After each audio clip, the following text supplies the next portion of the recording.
बेटी की शादी। लुधियाना के सुनील और उसकी बीवी रीटा एक अच्छे और संपन्न परिवार से ताल्लुक रखते थे। एक दिन रीटा की भाभी उसके घर आती है। रीटा, तुझे तो पता है तेरा भाई कुछ नहीं करता, ऊपर से 2 बच्चों की जिम्मेदारी, बेटी भी बड़ी हो गई है। तू तो बुआ है, कुछ मदद कर सकती है तो कर देना।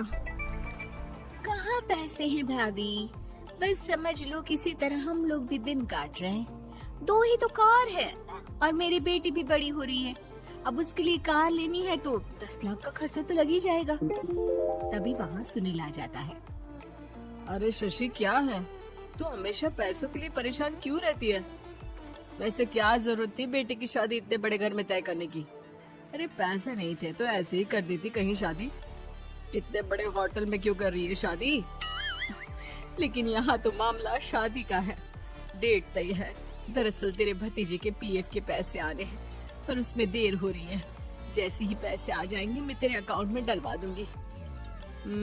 ठीक है, हम लोग सोचकर बताएंगे।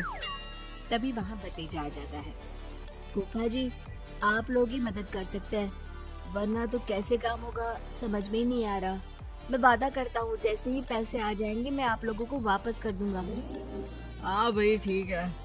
अब देख भाई, हमारे लड़के तो सारा दिन घर पर पड़े रहते हैं, ना कमाते हैं ना कुछ कमाने की इच्छा रखते हैं। लेकिन चल, ये ले, कितने पैसे चाहिए? जी 4 लाख रुपए। ठीक है, लेकिन पैसे ध्यान से वक्त पर वापस लौटा देना। सुनील मुसीबत के वक्त बीवी के भतीजे की मदद तो कर देता है, लेकिन उन लोगों के जाने के बाद देख ले रीटा, तेरे मायके वालों ने मांगा तो दे दिया, वरना इन लोगों का मुझे कोई भरोसा नहीं है।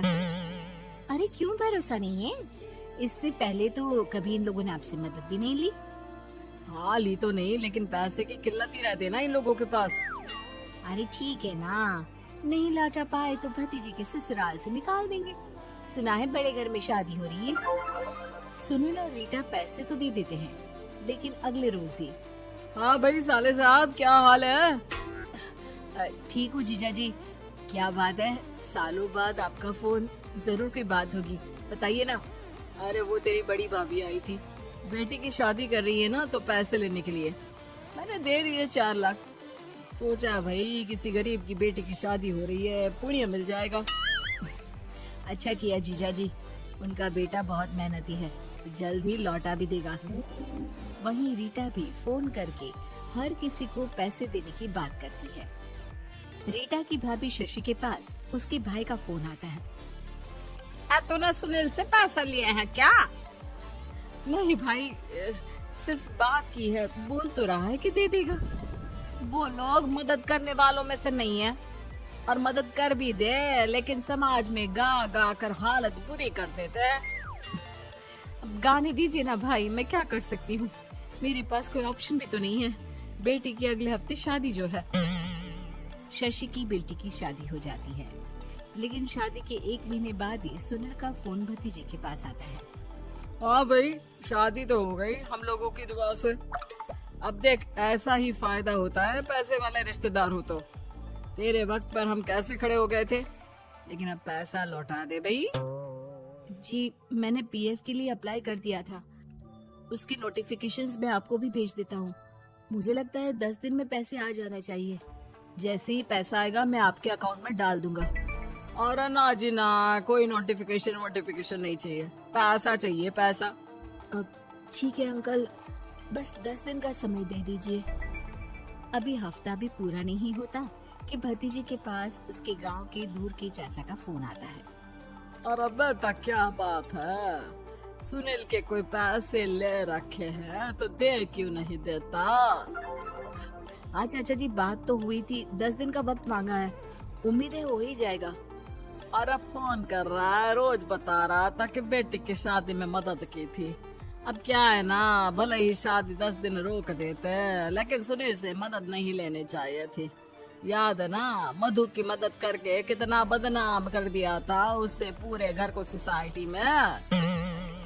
हाँ चाचा जी, मैं भी यही सोच रहा था कि उन लोगों से मदद नहीं लेनी चाहिए थी। कई लोगों के फोन आ चुके हैं। वही रीटा अपनी भाभी को फोन कर देती है। क्या है भाभी, कब पैसे लौटाओगी? पता है ना ये कितना बोल रहे थे, तुम्हारे बोलने पर मैंने पैसे दिए हैं। भाभी अब तो आपके बेटे की कार बेच दो और हम लोगों के पैसे दे दो। अरे लेकिन रीटा, बात तो 3 महीने की हुई थी ना, अभी तो 2 महीने भी नहीं हुए पैसा लिए, थोड़ा तो सब्र करो। नहीं नहीं भाभी, वैसे मेरा बेटा टिक्कू आ रहा है आप लोगों के घर रहने के लिए, उसको अच्छे से खिलाना पिलाना, समझी? भाभी को समझ में नहीं आता कि वो क्या करे। वो बेटे से बात करती है। अरे माँ, इन लोगों से मदद लेकर सच में बहुत बड़ी गलती कर दी। मुझे खुद समझ में नहीं आता कि कैसे इन लोगों के पैसे जल्द से जल्द दे दूं। तभी डोरबेल बजती है और रीटा का बेटा टिक्कू घर में आता है।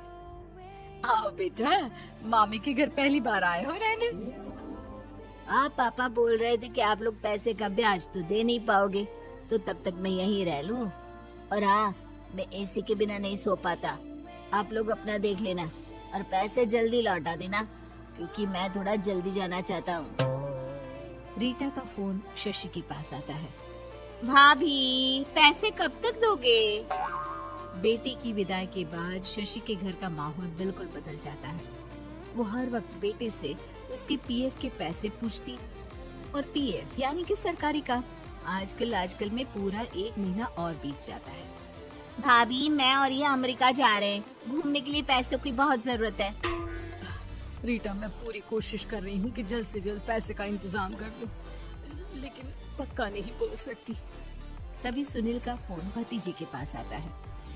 देख, माना 3 महीने की बात हुई थी पैसे लौटाने के लिए, लेकिन अभी मुझे पैसों की काफी जरूरत है। मैं अमेरिका जा रहा हूँ, तो पैसे मैंने किसी से ब्याज में पकड़ लिए हैं।